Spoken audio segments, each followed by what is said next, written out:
నమస్తే అండి, welcome to my channel. ఈరోజు టేస్టీ పొంగల్ ఎలా తయారు చేద్దాం చూద్దాం రండి. ముందుగా రేషన్ బియ్యం ఒక గ్లాస్ తీసుకున్నానండి. అలాగే అర గ్లాస్ పెసరపప్పు అండి. ఈ రెండింటిని బాగా కడిగి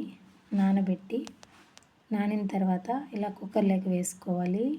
ఈ పొంగల్కి రేషన్ బియ్యం అయితేనే బాగుంటుందండి. ఒక గ్లాస్కి 2 గ్లాసుల వాటర్ అండి. పెసరపప్పుకు హాఫ్ గ్లాస్కు 1 గ్లాసు, అలాగే కొద్దిగా పసుపు, సాల్టు, 4-5 మిరియాలు వేసి కుక్కర్కి మూత ఉంచి 3 విజిల్ వచ్చేదాకా ఉంచాలండి. విజిల్ చల్లారిన తర్వాత ఇలా ఒకసారి కలుపుకోవాలండి. కలిపేటప్పుడు కాస్త వేడి నీళ్ళు వేసి మనకు పొంగల్ ఎంత జారుగా కావాలో అంత జారుగా ఇలా కలుపుకోవాలండి. ఇందులోకి టేస్ట్కి తగిన సాల్ట్ కూడా చూసుకోండి.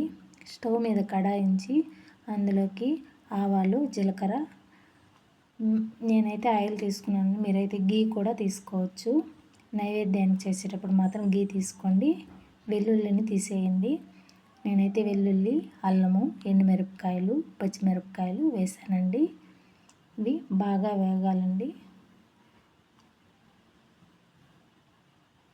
అలాగే కొద్దిగా మిరియాలు, కొద్దిగా కరివేపాకు వేసి బాగా వేపుకోవాలి.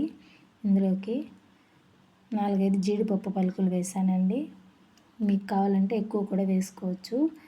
ఈ మిశ్రమాన్నంతా ఇలా ఇందులోకి వేసుకొని దీన్ని కొద్దిసేపు మగ్గనివ్వాలండి స్టవ్ పైన. తర్వాత టేస్టీ పొంగలి తయారండి.